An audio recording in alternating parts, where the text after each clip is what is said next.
Olá, amigos da TV Justiça, está começando mais uma edição de Direitos Sem Fronteiras. Desde 1924, com a Declaração de Genebra sobre os Direitos da Criança, já se reconhecia a necessidade de garantir proteção especial aos pequenos. Mas mesmo com todos os tratados e leis assinados desde então, muitas crianças ainda vivem em situação de risco e expostas a todo tipo de abuso. Como garantir a efetiva proteção delas? Para falar sobre este assunto, eu converso com a Procuradora de Justiça e ex-promotora de Justiça da Vara da Infância e da Juventude, Selma Sauerbron. Mas antes de começarmos a nossa conversa, nós vamos assistir a uma reportagem sobre o tema de hoje. Espontaneidade, alegria, descontração. Basta ver uma delas correndo por aí que já dá para saber de quem estamos falando. Além de muita energia, as crianças mudam qualquer ambiente. Para mim é muita satisfação. Tanto que você vê que eu não tenho só um nem dois. Eu tenho 5 e ainda adotei mais um.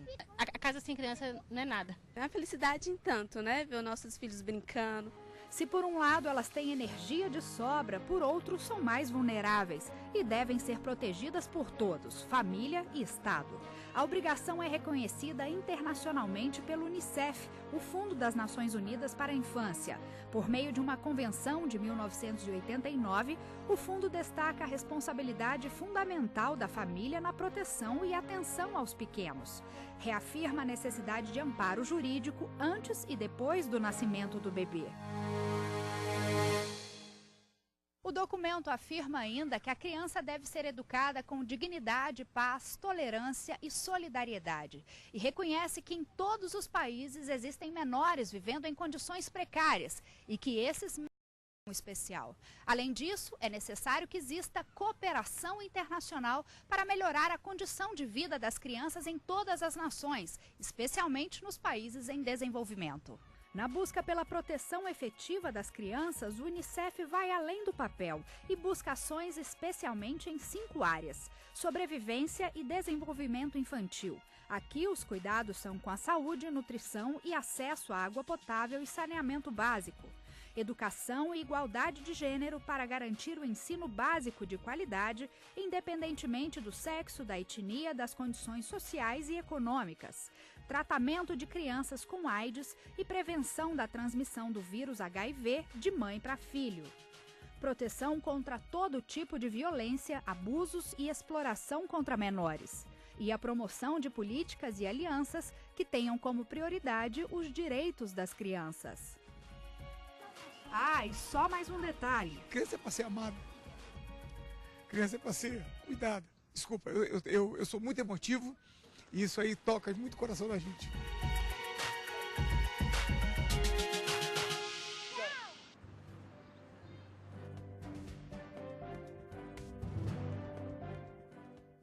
Eu normalmente gosto de começar os nossos temas com um recorte histórico. No caso específico da situação das crianças, falamos de 1924, mas até o século XX, praticamente, a criança não era vista como propriamente um sujeito de direitos. Aliás, isso talvez desde a antiguidade.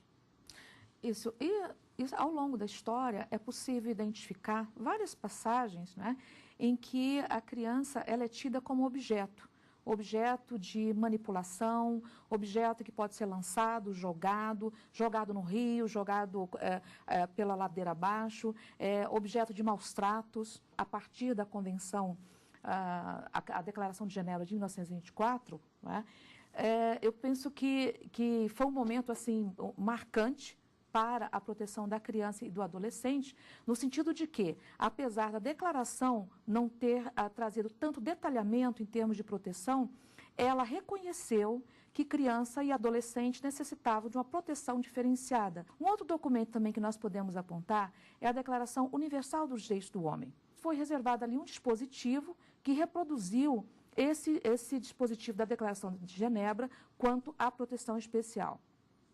Em seguida, aí sim nós tivemos, né, como primeiro documento internacional específico para a criança, que foi a Declaração Internacional dos Direitos da Criança, que reconheceu todos os direitos fundamentais especiais para a criança e para o adolescente. E finalmente, nós tivemos a Convenção Internacional dos Direitos da Criança de 1989. Essa, sim, ela é reconhecida mundialmente como instrumento internacional de maior peso em termos de proteção à criança e ao adolescente. Conceito de criança, há uma variação entre os países sobre a definição do que é uma criança. Nós nós temos a Convenção Internacional, não é, que diz que criança é todo indivíduo que possua menos de 18 anos, não é, porém deixou reservado para cada país de apresentar uma outra conceituação. Aqui no Brasil, por exemplo, nós temos o Estatuto da Criança e do Adolescente, que diz que criança é todo indivíduo que possua menos de 12 anos de idade e adolescente, o indivíduo com 12 anos completos até antes de atingir 18 anos. O Brasil, ele é signatário de todos os dispositivos internacionais atualmente que tratam exatamente sobre a situação de crianças e adolescentes? Ele é não só signatário, mas ele busca também, dentro de uma certa rapidez, de incorporar esses princípios ao ordenamento jurídico nacional. Recentemente tivemos, inclusive, a divulgação do chamado IDH, o Índice de Desenvolvimento Humano, que mostra situações de diversas comunidades, diversas cidades, diversos estados que têm uma situação mais pobre. A situação, no caso do Brasil, nessas unidades da federação, ela é mais complicada do ponto de vista de crianças e adolescentes. Isso seguramente, não é? Eu acredito que dentro dessa realidade social que nós experimentamos aqui no Brasil, as crianças seguramente elas têm sofrido muito. Têm sofrido porque elas ainda ficam em último plano, até mesmo no campo das políticas públicas. Em termos de comparação, é possível falarmos a respeito, até por conta dos dispositivos legais existentes no direito internacional, sobre quais os limites do que pode ser considerado abuso? Tudo que viole, né, ou que comprometa a boa formação de uma criança. Então, nesse sentido, né, nós temos assim podemos colocar um leque de situações que podem estar comprometendo ali o desenvolvimento da criança. Da mesma forma, em relação aqui no Brasil, envolvendo algumas tribos indígenas, né, que ainda trabalham com ritual de passagem da fase a criança para a fase da adolescência, né, em que a criança é submetida a alguns castigos físicos, etc. E até ampliando um pouco, porque falamos aqui especificamente das tribos indígenas que têm determinados costumes, determinadas questões culturais. Assim como também dentro do país há comunidades provenientes de práticas religiosas ou etnias que têm práticas muito singulares e que às vezes poderiam se chocar com o que está previsto na lei. Por exemplo, a própria questão dos arranjados, casamentos de crianças de tenra idade. Como o agente público lida com situações como essa? Vamos pegar o exemplo especificamente do Brasil. A questão, quando ela chega às barras da justiça, ela geralmente é resolvida dentro de uma ponderação de valores. Tá? A cultura é um valor prestigiado pela nossa Constituição? Mas é possível a gente trabalhar com um valor fundante, não é? Um valor fundante que seria a vida do homem, a vida da criança, tá? A dignidade humana. Existem jurisprudências, por exemplo, com relação a casamentos, por exemplo, de pessoas mais velhas com crianças. Esses casos têm chegado às varas de infância e adolescência ou é algo que não chega exatamente a ser julgado pelo Poder Judiciário? Como tem sido isso? Tá. Aqui no Brasil, nós não temos isso como uma cultura, esses casamentos prometidos. Né? Então, toda vez que chega um caso de uma adolescente, já é na fase da adolescência, em que se busca uma autorização para o casamento, né, se analisa, tudo vai ser resolvido caso a caso. Tá? E, nesse tipo de situação, é muito importante que se organize uma norma de decisão a partir de um princípio.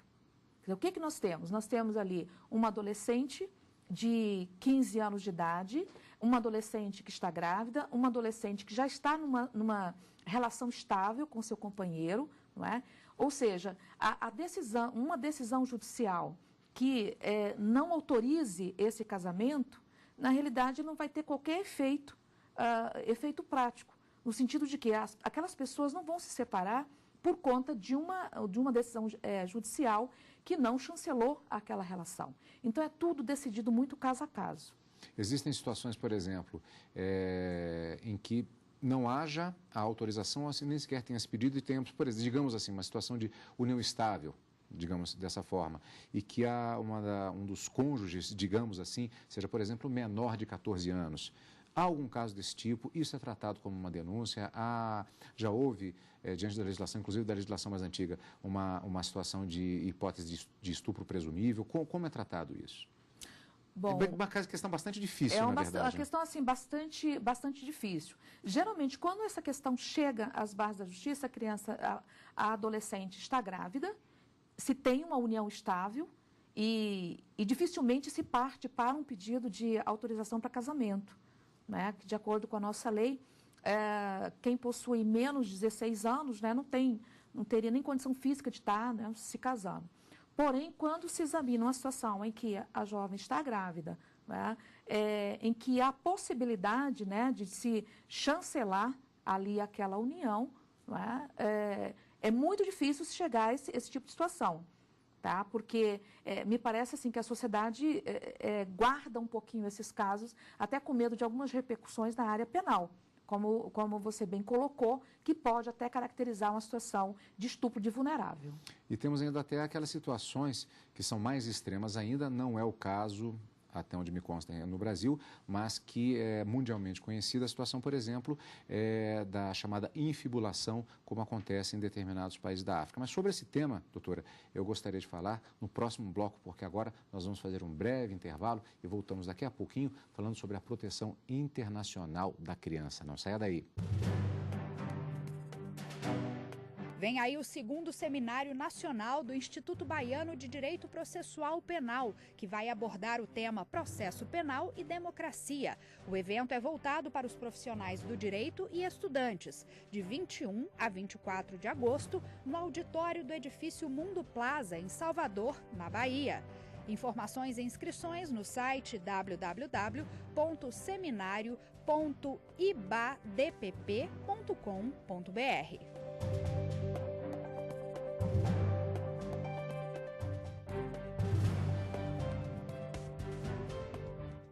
O Direito Sem Fronteiras está de volta. Hoje nós estamos falando sobre proteção internacional da criança. Doutora Selma, falávamos a respeito, mas na verdade eu antecipei que eu gostaria de abordar já no início desse segundo bloco, a respeito de situações extremas, como um exemplo é a chamada infibulação, o corte do clitóris, que é característico de alguns países, particularmente, salvo engano, do norte da África.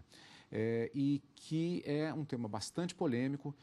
Na Somália é um país que existe essa prática em determinados grupamentos humanos, e que como fica justamente essa questão, que é um ponto de vista, é uma questão cultural envolvida e é uma questão de proteção, até porque essa infibulação ela é feita nas crianças do sexo feminino. Como é que fica esse dilema sob o ponto de vista do direito internacional?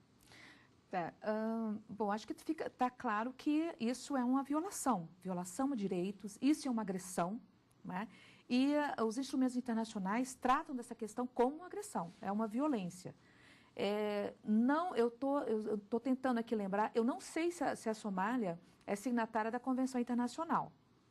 Interessante, porque a questão de ser signatário ou não de uma determinada convenção faz toda a diferença em relação ao que pode ser feito.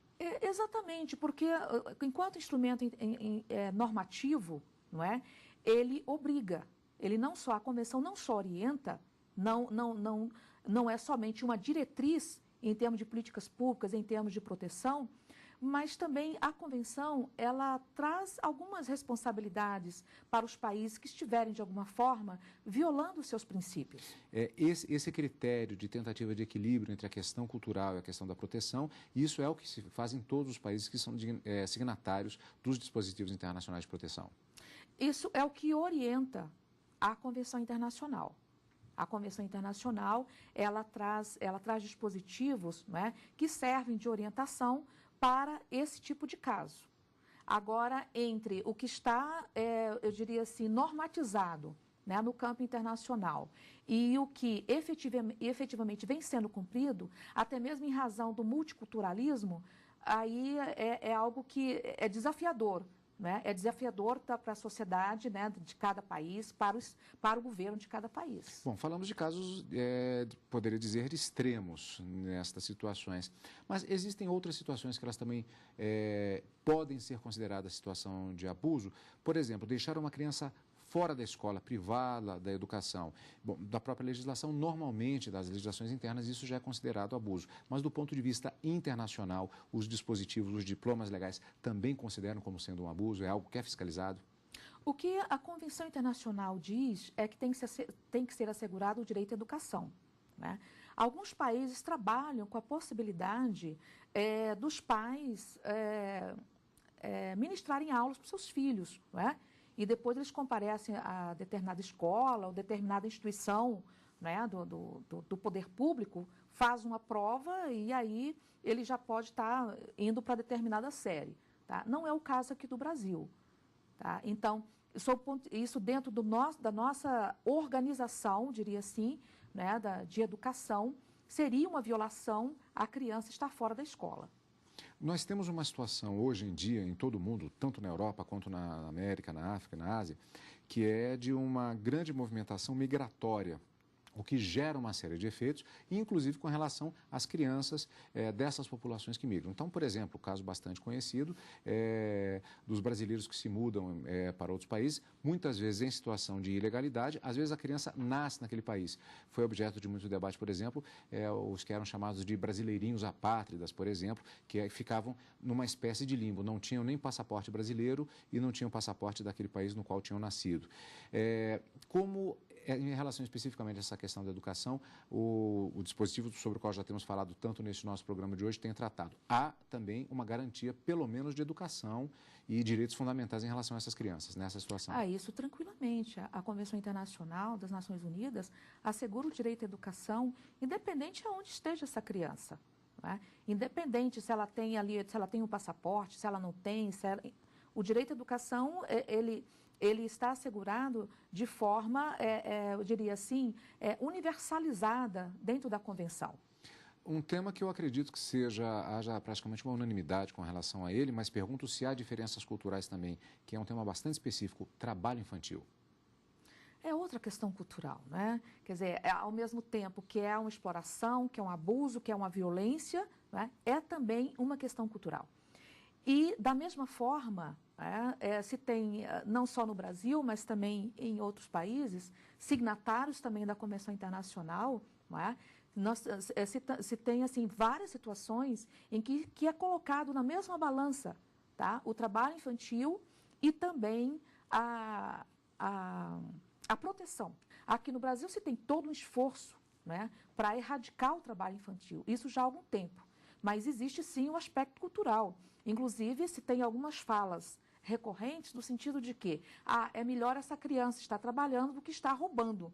Quer dizer, não se faz uma associação dessa criança de repente, é melhor ela estar estudando, é melhor estar sendo criança e não trabalhando. E sobre a cooperação entre os países em relação a essa situação de proteção a crianças em situação de risco. Existe efetivamente um processo de cooperação entre as nações para tentativa, pelo menos, para aplicação da lei? A Convenção Internacional, ela traz, né, esse viés de cooperação, que deve haver cooperação, inclusive para evitar o tráfico de crianças, né, quanto, por exemplo, à adoção internacional, enfim, ela trabalha com essas questões. Mas, efetivamente, eu acho que nós estamos ainda um pouquinho longe, tá, de ter a cooperação preconizada, idealizada pela Convenção Internacional. Eu acho que nós poderíamos estar muito mais, quando eu digo nós, são os países signatários da Convenção. Eu acho que nós poderíamos estar muito mais unidos em termos de proteção da criança e adolescente. No Brasil, nós temos o Estatuto da Criança e do Adolescente. Há informações a respeito de dispositivos semelhantes em outros países que sejam tão específicos? Sim, nós temos inclusive o Estatuto da Criança e do Adolescente, como ele foi assim, uma das primeiras legislações pós-Convenção Internacional dos Direitos da Criança, terminou servindo, né, o nosso estatuto de referência para várias legislações em diversos países, inclusive da Alemanha. Tá? Então, nós temos na América Latina, temos várias legislações, vários estatutos semelhantes ao nosso. a situação do sequestro internacional. Há diversos casos em que pais, no caso especificamente, por exemplo, uma mãe brasileira e um pai estrangeiro, a criança é levada para um outro país.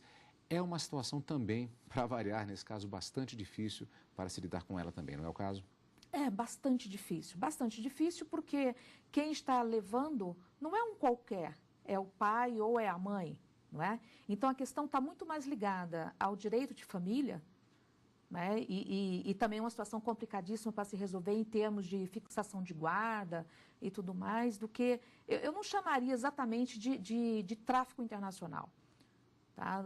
É diferente da situação de um terceiro que pega uma criança que não tem qualquer relacionamento com a criança e leva essa criança para outro país, né, para fins escusos ou para adoção irregular ou qualquer outro tipo de situação de violência. Tá? Esse caso que você acabou de mencionar, Cadu, talvez seja o mais assim, recorrente, seja o de pais, né, de nacionalidades diferentes, né, tem uma dificuldade, há uma dificuldade de adaptação, né, do cônjuge no outro país e termina, né, levando a criança sem que tenha autorização, né, do seu consorte. Esse já é um tipo de caso sobre o qual há mais denúncias. Normalmente, quando acontece, acaba havendo a denúncia.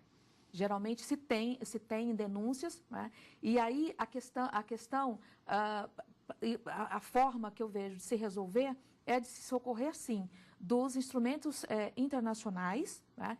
Há necessidade de se trabalhar, a questão ela deixa de ser individual, me parece, não é? E vai ser encaminhada para um outro plano também, que é um plano de estar se buscando até mesmo alguns acordos em cima daquela questão. Envolve até uma questão diplomática, muitas vezes. Exatamente. Então, não vai ser tão somente uma atuação jurisdicional, caso a questão seja levada para as barras da justiça. Normalmente, as autoridades dos países em que há algum tipo de situação como essa, é possível se falar nesse sentido, existe algum tipo de...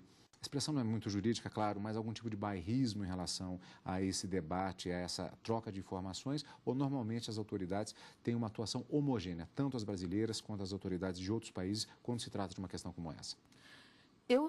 Assim, dentro do que eu já acompanhei, tá, há uma boa vontade, há uma disposição, né?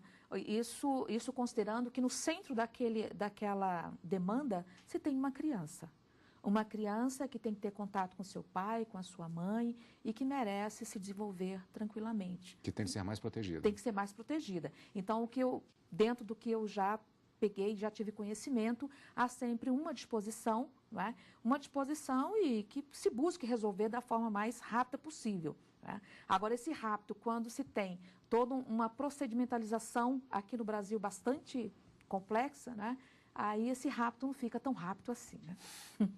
Doutora Selma, eu sempre digo que o tema nunca se esgota, mas eu agradeço a sua presença aqui no nosso programa. Eu agradeço a sua presença para falarmos a respeito desse tema. E hoje eu conversei com a ex-promotora de Justiça da Vara da Infância e da Juventude, Selma Sauerbron, atualmente procuradora do Ministério Público do Distrito Federal e Territórios. Eu agradeço também a você, amigo da TV Justiça, que nos acompanhou em mais esta edição do Direito Sem Fronteiras. Faça sugestões de temas e comentários pelo e-mail direitosemfronteiras@stf.jus.br. Você pode nos acompanhar também pela internet. O programa pode ser visto no site www.tvjustiça.jus.br. A gente se encontra na próxima semana. Até lá!